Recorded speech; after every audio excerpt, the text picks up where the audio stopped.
Don't waste it.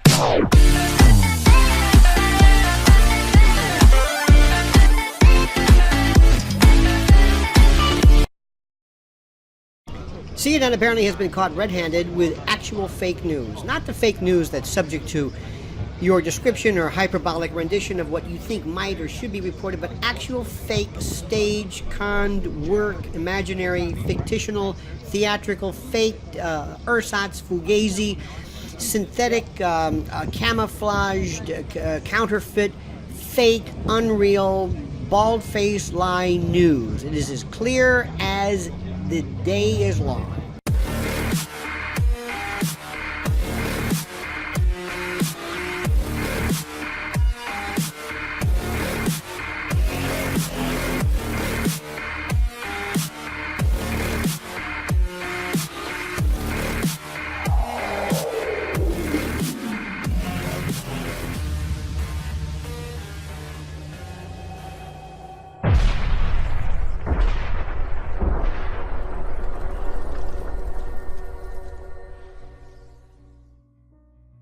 CNN was apparently caught staging fake news in the aftermath of the ISIS-claimed London attacks, which claimed 7 lives and injured 48. While ISIS supporters, are celebrating the attacks, MSM, mainstream media propagandists, have been hard at work pushing the, quote, religion of peace narrative, trotting out hijabbed women and a child to hold signs expressing Muslim outrage at the terrorist attacks.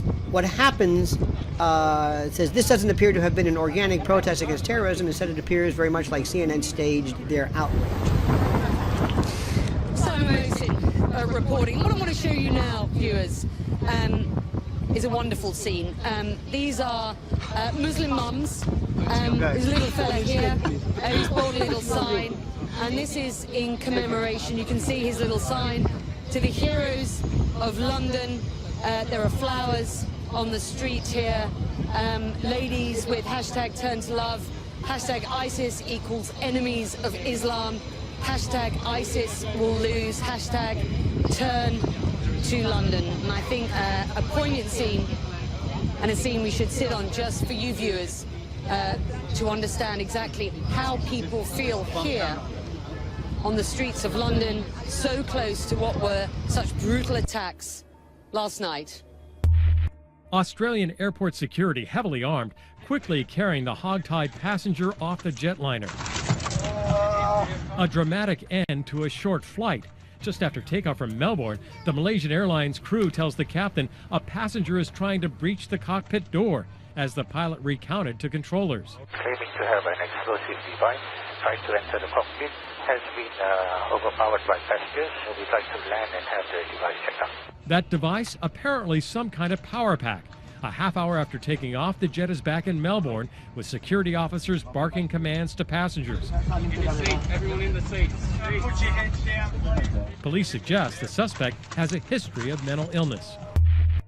I'm Nicole Lovell, and I've been nominated for the ALS Ice Bucket Challenge. It's just been a nightmare. The nightmare began for Nicole Lovell's mother, Tammy Weeks, last January 27th, when she discovered her 13-year-old had vanished. Every time I seen her, she would be texting or Facebooking, and she was constantly on her phone. Investigators believe Nicole had left her Blacksburg, Virginia home to meet someone she met online. 3 days later, her body was found in the North Carolina woods. Sheriff Graham Atkinson.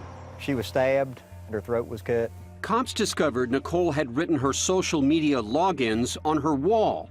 That information led them to Virginia Tech freshmen David Eisenhower and Natalie Keepers. She said he was a sociopath and she was a sociopath in training. David Eisenhower is charged with murder and abduction.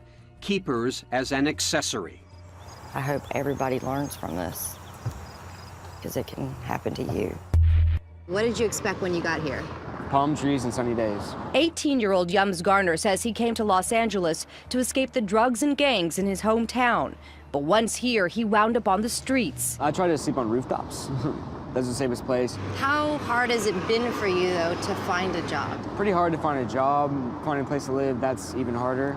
Garner is among a growing population of young people between the ages of 13 and 24 who are homeless and alone without the guidance of a parent or guardian.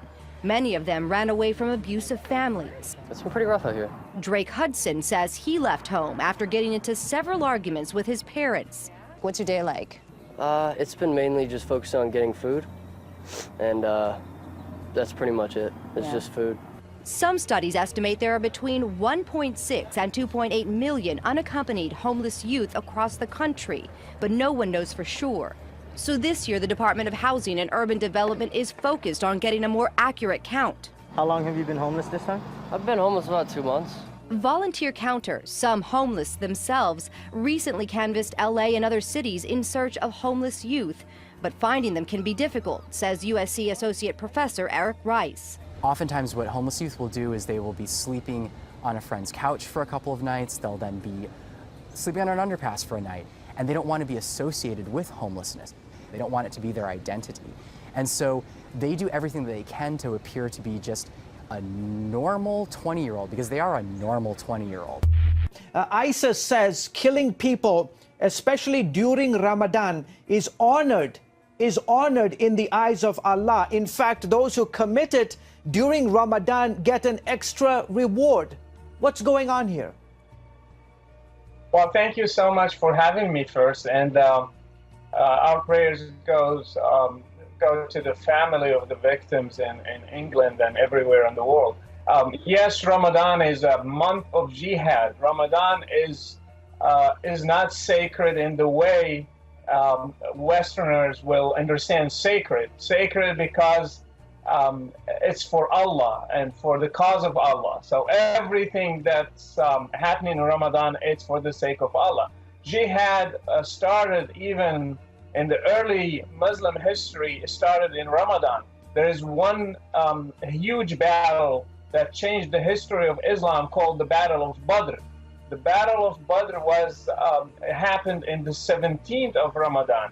And that battle was actually a raid on a caravan for the tribe of Muhammad. Muhammad raided his own tribe, the caravan of his own tribe, to steal their goods and to sell the prisoners.